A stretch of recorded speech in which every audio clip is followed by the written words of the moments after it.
Welcome to the News Belt on the AM show. In our first story, in the face of unimaginable tragedy, one woman's strength and determination have not only transformed her own life, but have also brought hope to others.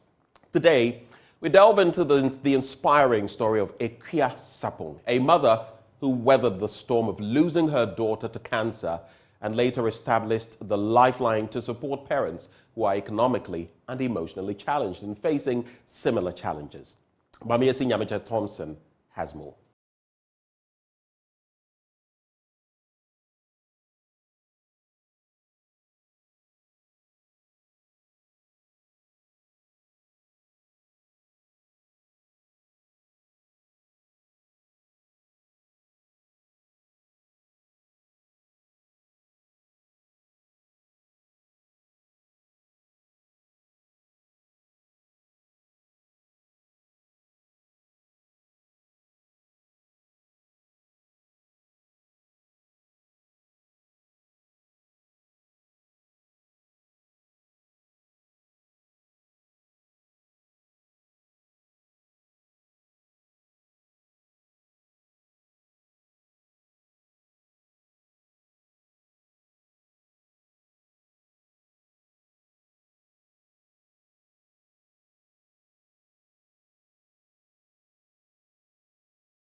Only old people and not a young boy like my son.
Our next story.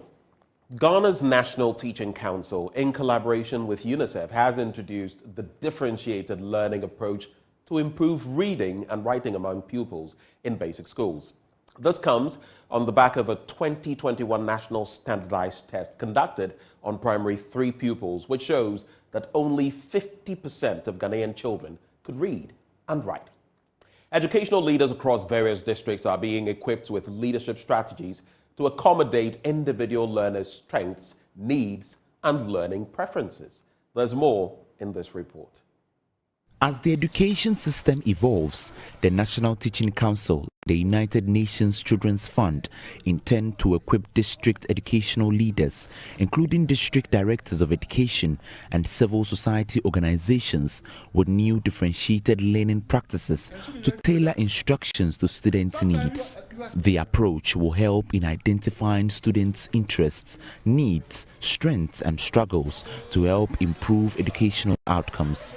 Deputy Minister for Education John Forjo says the introduction of the differentiated learning approach will help increase the number of pupils who can read and write. It's important that we move away from one size fits all into delivering learning to our students with this understanding that they all come in differently, they are differently gifted, they are differently abled, they even learn at different rates, and the engagement rates are different. And so in content, in process, even in the product itself, we need to be guided by these concepts and skills of differentiated learning so that we can deliver learning effectively to every learner at the level of their needs and custom-made the kind of teaching that we deliver. So differentiated instruction is a skill that we are transferring across, and that is why National Teaching Council is leading this training.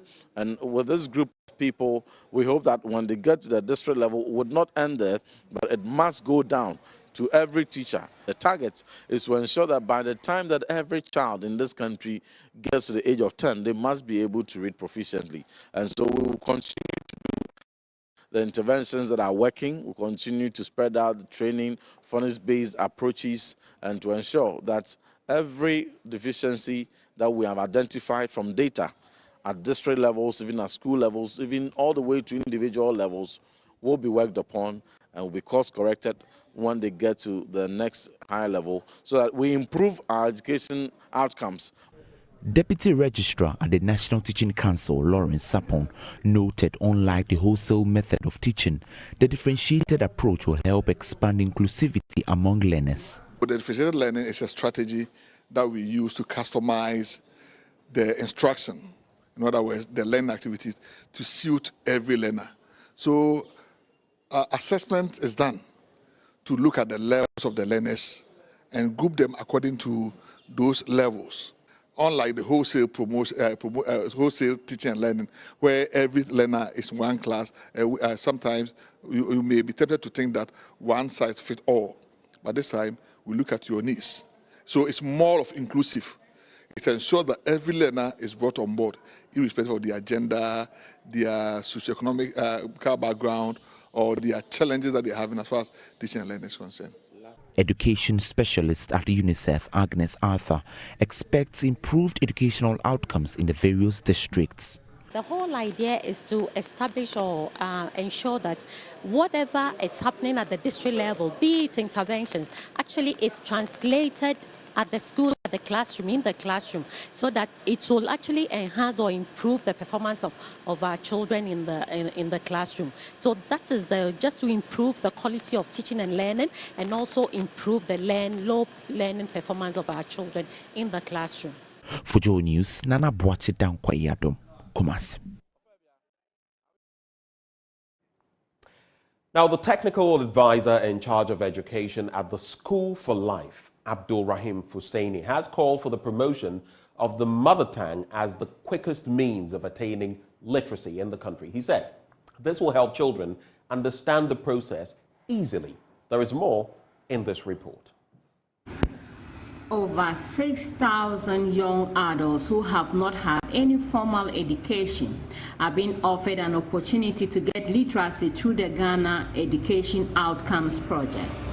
The project, which is being run in 4 districts in the northern and Oti regions, give the children a chance to use their mother tongue to acquire literacy, and after graduation, they are roped into the mainstream education.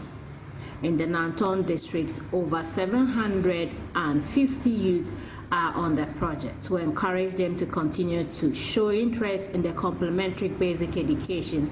The School for Life held a quiz and reading competition for these youth.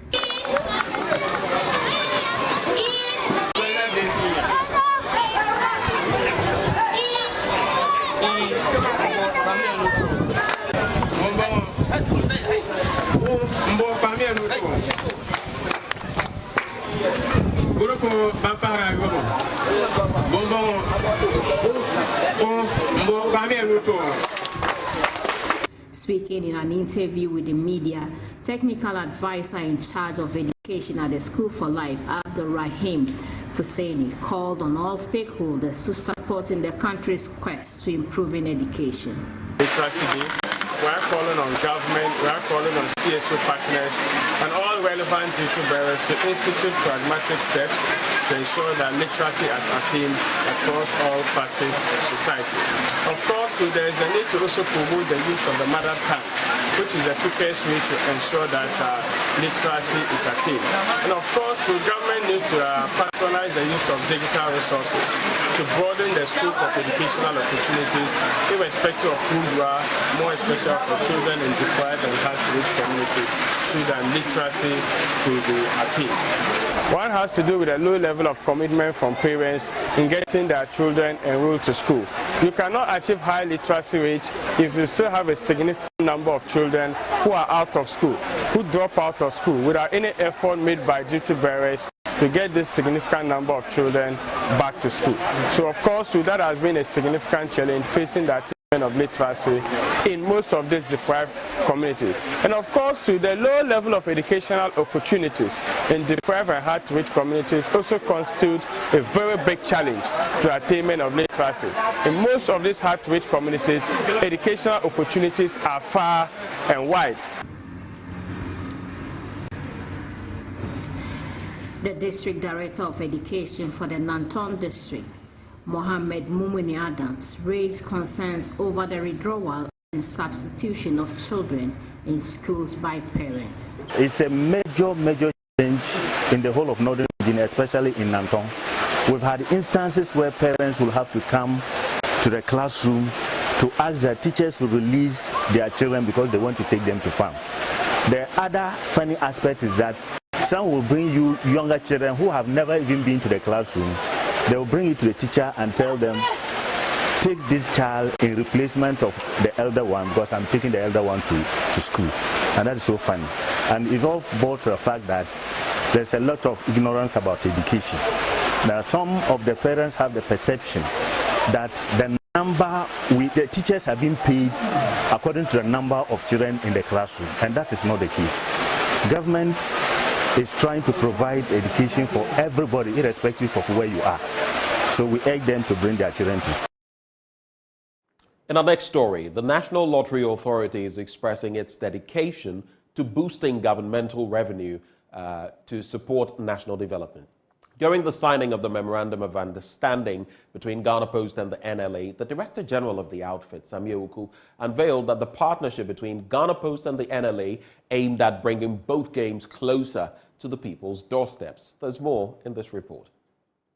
The National Lottery Authority, NLA, has entered into a partnership with Ghana Post to establish offices at strategically selected Ghana Post locations across the country. This collaboration is envisioned to facilitate NLA's expansionary effort, enabling the provision of a variety of lottery brands and additional services to the public. The Managing Director of Ghana Post, Bice Osei Kufuor, revealed that the partnership with the NLA was an extension of a variety of services to Ghana Post. For us as Ghana Post, this is an extension of our bringing universal services to the post. Now in over 54 post offices citizens can just walk into these post offices and stake lotteries if they are qualified to stake lottery. And for us, this is going to bring additional revenue in the form of commissions. For the post, it's going to bring more footfall into the post office. Somebody will walk in, stake lotto, and also maybe do EMS or maybe do parcel tomorrow. And so it's an extension of our bringing government services and universal services into the post offices. He further stated that this new initiative will take into consideration the masses and those who are not digitally savvy so that they can enjoy the benefit of the game. And it's not just taking, sometimes you can also redeem your wins from the post. And of course, it's not everybody who can stake lotto on their phone. I mean, you must be phone savvy to do that. Don't cut anybody out of the financial inclusion. There are a lot of people who would prefer they go to the post office or they go to a lotto merchant to stake their lotto. And so those people are the people that the post is also serving. The Director General of NLA, Sami Awuku, unveiled that the partnership between Ghana Post and the NLA aimed at boosting governmental revenue to support national development. Institutions. It's our hope and prayer that Ghana Post will also play their role, do their part in terms of the marketing and advertising for all of us to be able to also get the needed revenue from it. The NLA also launched a new draw dubbed the Afternoon Rush. For Joy News, Jacqueline Ansumaya-Boa. And with our report by Jacqueline Ansumaya-Boa, we cap off the news. But stay tuned. Up next is the news review, and we're joined by former president of the GJA, Atheo Boni.